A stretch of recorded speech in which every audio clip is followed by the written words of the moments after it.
Le peuple de l'AES, dans son ensemble, s'est réjoui du serment de nos leaders libérateurs, le capitaine Ibrahima Traoré, le général d'armée Assimi Goïta et le général de brigade Abdourahmane Tchani, de faire de l'AES une communauté du peuple et de la création de la Confédération de l'AES une étape charnière à la fédéralisation des nations membres de l'AES.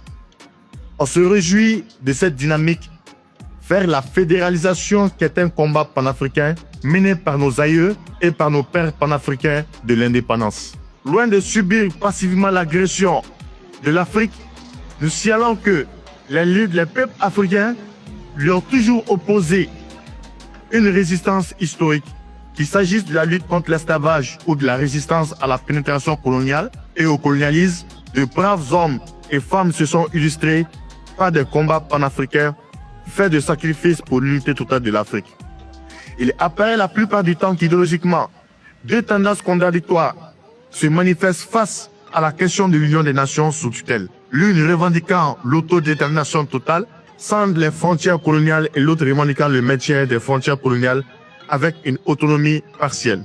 L'histoire a démontré que les frontières coloniales ont été maintenues par les anciennes colonies sous la tutelle des organisations dites sous-régionales et internationales qui n'obéissent aux dictats des puissances coloniales. Par contre, la suppression des frontières coloniales a fait naître des nations indépendantes, fortes et compétitives dans le Conseil des Nations Unies. La conférence de Berlin, la fameuse conférence, le cancer qui a empesté le continent africain, nous maudissons les jours de cette conférence.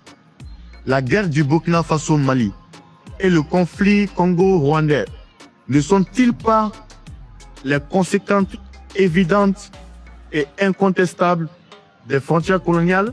Ces frontières n'ont fait que pondre des guerres fratricides, des conflits intercommunautaires, religieux, racistes, ethnocentristes, des génocides, des crimes organisés, le pillage sauvage de nos richesses, l'affaiblissement de l'autorité de nos États et la clochardisation de nos élites politiques. S'inspirant de l'histoire de l'unification des nations victimes de l'occupation coloniale, de l'agression impérialiste occidentale, nous proclamons la déberlinisation de l'Afrique par la suppression immédiate des frontières coloniales et la dénonciation claire et nette de la conférence de Berlin de 1885. Nous devons aller à la fédération pour anticiper sur les défis futurs et contenir les menaces en cours. Le Burkina Faso, le Mali et le Niger doivent immédiatement fonder la nation sahélienne, une étape charnière à la création des États-Unis d'Afrique. Nous ferons honneur à Kwame Nkrumah avec la fédération de l'AES. Nous ferons honneur à Modibo Keïta avec la fédération de l'AES. Nous ferons honneur à Thomas Sankara avec la fédération de l'AES.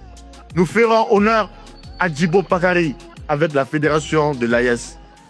Nous ferons honneur à Patrice Lumumba avec la fédération du Congo et du Rwanda. Nous ferons honneur à Sékou Touré avec la fédération de l'AES. Nous ferons honneur à Muammar Kadhafi avec la fédération de l'AES. Le succès de la fédération de l'Alliance des États du Sahel déterminera le succès des États-Unis d'Afrique.